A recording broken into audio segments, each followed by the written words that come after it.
What up, everybody? Rashad Tate has finally won an election and is set to become a congressman for the state of New York. By hook or by crook, Tate went all out for this election with his political future on the line, because this was the second major campaign that Tate had in the last few years. At the end of Power and transitioning into Ghost Season 1, Rashad Tate was running for governor of the state of New York but lost. After losing the election, Tate went into a cycle of depression, getting drunk and sleeping on his brother's couch. But Kamal finally had enough and told Rashad he had to go and get over losing the election.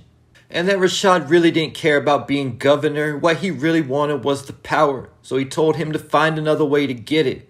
So Rashad's next play was approaching Stephen Ott from the Democratic Party about replacing Congressman Rick Sweeney. Ott agreed. If Rashad could get dirt on Sweeney, he would make him step down and Rashad would be his replacement. So Rashad set his plan in motion, becoming a professor at Stansfield, Sweeney's old stomping grounds, and acquiring help from his longtime associate, Tariq St. Patrick. Tariq and Tate met for the first time at the St. Patrick Penthouse. Ghost and Tate were having a drink and discussing the QCP plans. And in walks Tariq. Tariq was about 15 years old at the time. After introducing the two, Ghost asked Tariq if he just got done playing basketball, and Tariq said yeah. But Tariq was lying, and he actually was just a part of a robbery where a woman got killed.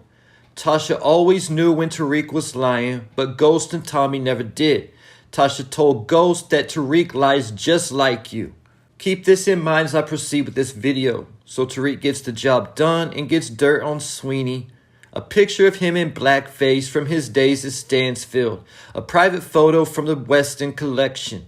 In exchange for Tariq helping him, Tate took the stand at Tariq's murder trial and burnt his brother Kamal on the stand and costing him his job at the police department. But Rashad told Kamal that when he becomes a congressman, Kamal would be his security guard. And that he's going to run and he's going to win. But it wasn't going to be as easy as he initially thought, because at the beginning of Season 3, he got a visit from Stephen Ott and Tate was down in the polls. At this point, it was time for Rashad to start plotting and scheming. Losing two major elections, only 2 years apart, would be devastating for Tate's political career, and it might have been a minute before given another chance to run for an office.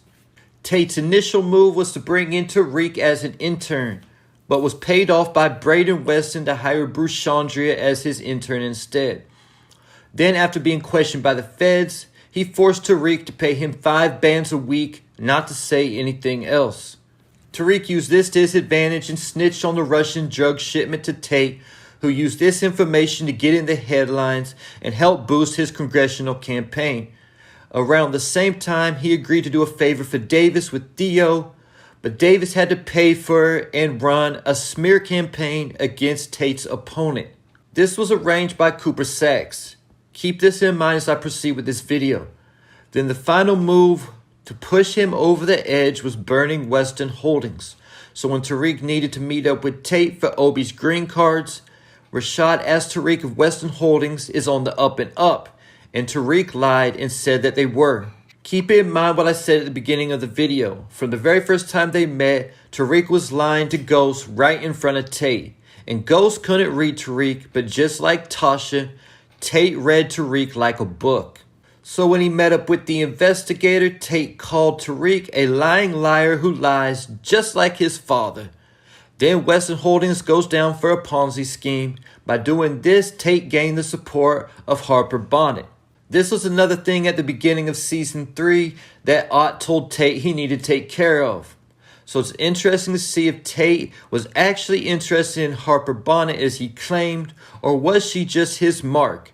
Tate is a master of Power Law 20. Do not commit to anyone.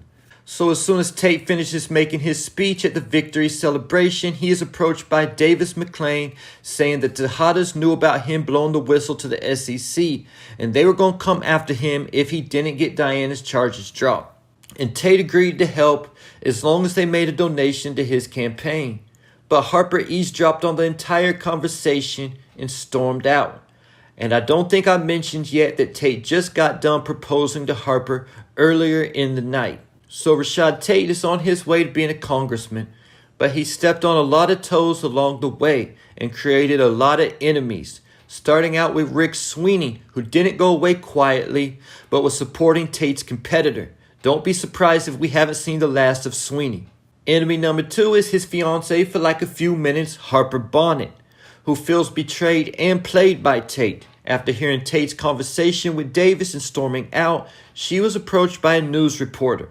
I would not be surprised if this news reporter returns at some point and Harper Bonnet does a tell-all, exposing Rashad, going all the way back to even before we ever met him. The next and his most serious threat is none other than RSJ.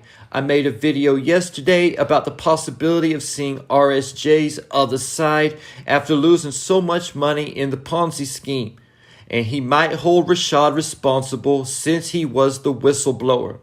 And finally, I got Cooper Saxe speaking from the dead. A lot of people have speculated what was on the USB drive from Saxe that he gave to Junior, and I haven't done my video on that subject yet, but I personally believe his watch was a recording device that got dirt on everybody, including Tate accepting a bribe. So with all that said, Tate still got some obstacles to hurdle before getting to Congress, but I am rooting for Tate to make it, either though I am not a huge fan of his character, but I still would like to see that Tate spinoff come to fruition one day. Even though I don't normally watch political shows or movies, I would watch his show because it would still be power, so there would have to be more characters added to keep the crime and the street element to the show. And there you have it. Let me know in the comments if you think Rashad Tate will make it to Congress or not. And would you like to see the Rashad Tate spinoff?